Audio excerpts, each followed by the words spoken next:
Hello friends, welcome to Nisha space.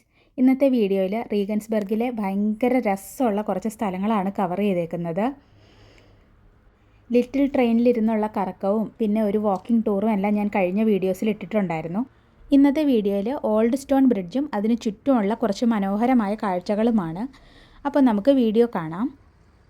കഴിഞ്ഞ വീഡിയോയിൽ old ടൗണിൽ കൂടെയുള്ള വാക്കിംഗ് ടൂറായിരുന്നു. അന്നേരം ഞാൻ പറഞ്ഞിരുന്നു ഞങ്ങളൊരു ഇന്ത്യൻ റെസ്റ്റോറൻറ്റിൽ കയറിയെന്ന്. ഇതാണ് ആ റെസ്റ്റോറൻറ്റ്. ഗണേശ എന്നാണ് റെസ്റ്റോറൻറ്റിൻ്റെ പേര്. അകത്തെല്ലാം ശരിക്കും വുഡൻ ആർക്കിടെക്ചറൊക്കെയാണ്.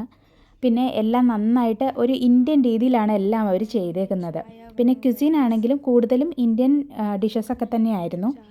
അപ്പോൾ ഞങ്ങൾ മസാല ചായയാണ് അവിടുന്ന് കുടിച്ചത്. കാരണം നമ്മൾ തണുപ്പത്ത് കുറേ നടന്നിട്ടിങ്ങ് വന്നതാണ്. അപ്പോൾ ഈ മസാല ചായ ശരിക്കും നല്ലൊരു ആശ്വാസമായിരുന്നു. പിന്നെ കുറച്ച് നേരം അകത്തൊക്കെ ഇരുന്ന് ആ തണുപ്പിൻ്റെ ഒരു ക്ഷീണമൊക്കെ മാറിക്കഴിഞ്ഞപ്പോൾ ഞങ്ങൾ വീണ്ടും പുറത്തോട്ട് ഇറങ്ങി. പുറത്താണെങ്കിൽ ചെറുതായിട്ട് മഴയും പെയ്യുന്നുണ്ടായിരുന്നു. ഈ റെസ്റ്റോറൻറ്റിൻ്റെ പ്രത്യേകത എന്ന് പറഞ്ഞാൽ ഞങ്ങൾക്ക് മനസ്സിലായത് അവിടെ അവർ കൂടുതലും ആ ഒരു ഇന്ത്യൻ ട്രഡീഷൻ ഫോളോ ചെയ്യുന്ന രീതിയിലായിരുന്നു. അപ്പം നമുക്ക് കാണാം സ്റ്റാച്യൂസും പിന്നെ പെയിൻറ്റിങ്സും എല്ലാം ഇന്ത്യൻ തന്നെയാണ്. പിന്നെ നമ്മൾ അവിടെ ഉള്ളവരുമായിട്ട് സംസാരിച്ചിരുന്നു. അപ്പോൾ അവർ നോർത്ത് ഇന്ത്യൻസ് ആണ്.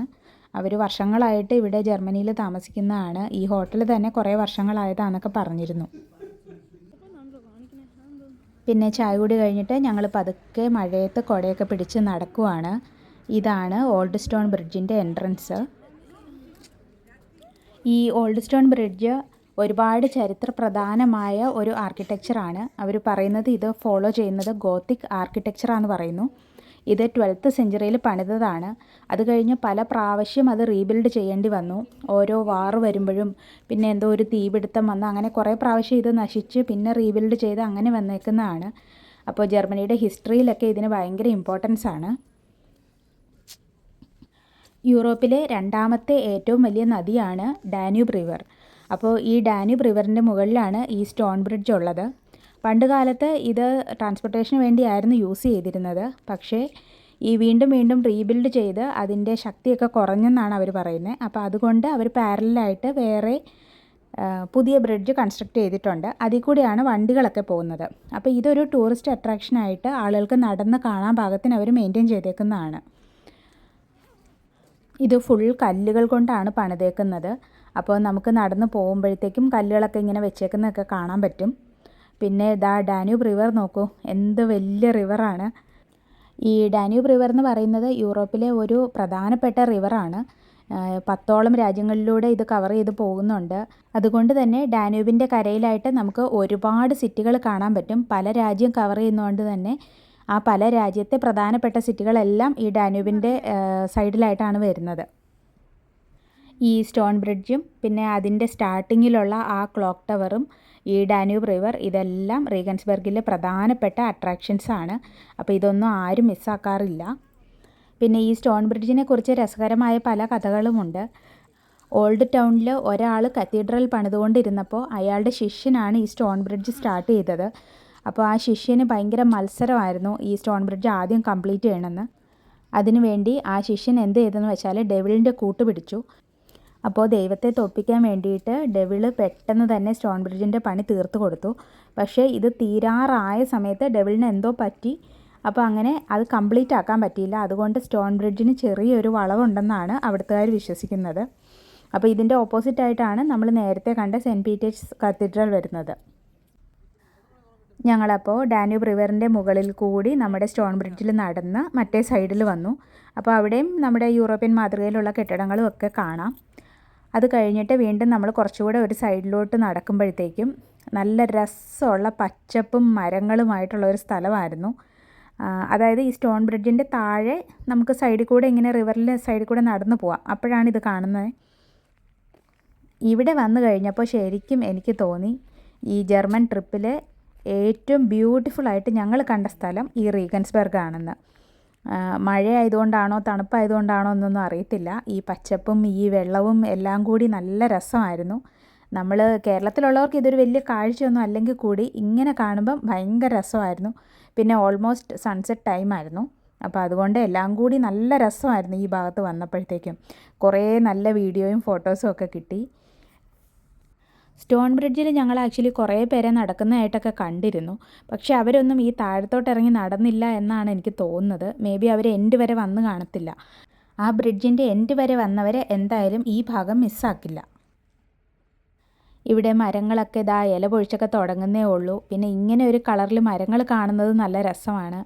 അപ്പോൾ ഈ പച്ചപ്പും മരങ്ങളും ഡാന്യൂബ് റിവറും എല്ലാം കൂടി നല്ലൊരു അറ്റ്മോസ്ഫിയർ ആയിരുന്നു.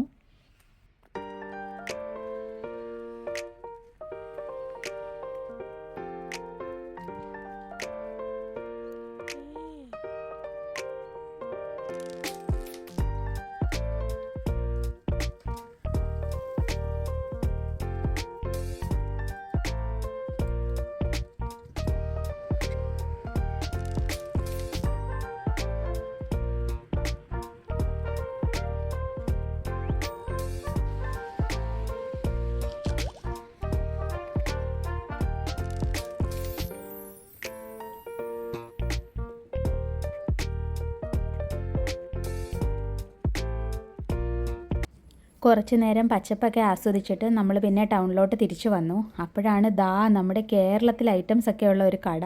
തേങ്ങയും കപ്പയും ഏത്തപ്പഴവും എല്ലാം ഉണ്ട്. അപ്പം നമ്മൾ എന്തായാലും സാധനങ്ങളൊന്നും വാങ്ങിച്ചൊന്നുമില്ല, ജസ്റ്റ് ഒന്ന് വീഡിയോ ഒക്കെ എടുത്തു. പാഷൻ ഫ്രൂട്ടും ഉണ്ട്. പിന്നെ നമ്മൾ വീണ്ടും സിറ്റി കൂടെ നടക്കുകയാണ്. ഇപ്പോഴേക്ക് സമയം ഏകദേശം 4 മണിയൊക്കെ കഴിഞ്ഞു. ക്രിസ്മസ് ഡെക്കറേഷൻസ് ഒക്കെ ഉള്ളതുകൊണ്ട് സിറ്റി കാണാൻ നല്ല രസമാണ്. അപ്പോൾ നമ്മൾക്കിനി എന്തെങ്കിലും കഴിക്കണം. അപ്പം ഞങ്ങൾ സിറ്റി കൂടെ ഇങ്ങനെ നടന്ന് എവിടെ കഴിക്കാൻ പറ്റുമെന്ന് നോക്കി നടക്കുവാണ്. പിന്നെ ബിൽഡിങ്സിലെല്ലാം നല്ല ലൈറ്റൊക്കെ വന്നപ്പോഴത്തേക്കും ഒരു പ്രത്യേക ഭംഗിയുണ്ട്. പിന്നെ കൂടെ മഴയും കൂടെ പെയ്തുകൊണ്ട് മൊത്തം തിളങ്ങി കിടക്കുന്നുണ്ട്. പിന്നെ സന്ധ്യ ആകുമ്പോഴത്തേക്കും കണ്ടോ ട്രാഫിക് എല്ലാം ഇച്ചിരി കൂടി വരുന്നുണ്ട്. പകലൊന്നും നമുക്ക് ഇത്ര ട്രാഫിക് തോന്നിയിരുന്നില്ല. ഇതിപ്പോൾ ഓഫീസ് ടൈമൊക്കെ കഴിയുന്ന ടൈമായിരിക്കും. കാര്യം ഇരുട്ട് തോന്നുന്നുണ്ടെങ്കിലും ഇത് സമയം 4:30 ആയിട്ടേ ഉള്ളൂ. ഇവിടെ സൺസെറ്റ് നേരത്തെ ആണെന്ന് ഞാൻ പറഞ്ഞല്ലോ. അപ്പോൾ ടൈം കണ്ടോ 4:30. പിന്നെ ഇതാണ് ഞങ്ങൾ ആദ്യം വന്ന ട്രെയിൻ സ്റ്റേഷൻ. ആ ട്രെയിൻ സ്റ്റേഷനും കൂടെയുള്ള റീഗൻസ് ആർക്കേഡ് മോളുമാണ്. അപ്പോൾ നമ്മൾ ഫുഡ് കഴിക്കാനായിട്ട് അങ്ങോട്ട് കയറുവാണ്. ഇനി നോക്കണം നമുക്കവിടെ എന്താണ് കഴിക്കാൻ കിട്ടുന്നതെന്ന്.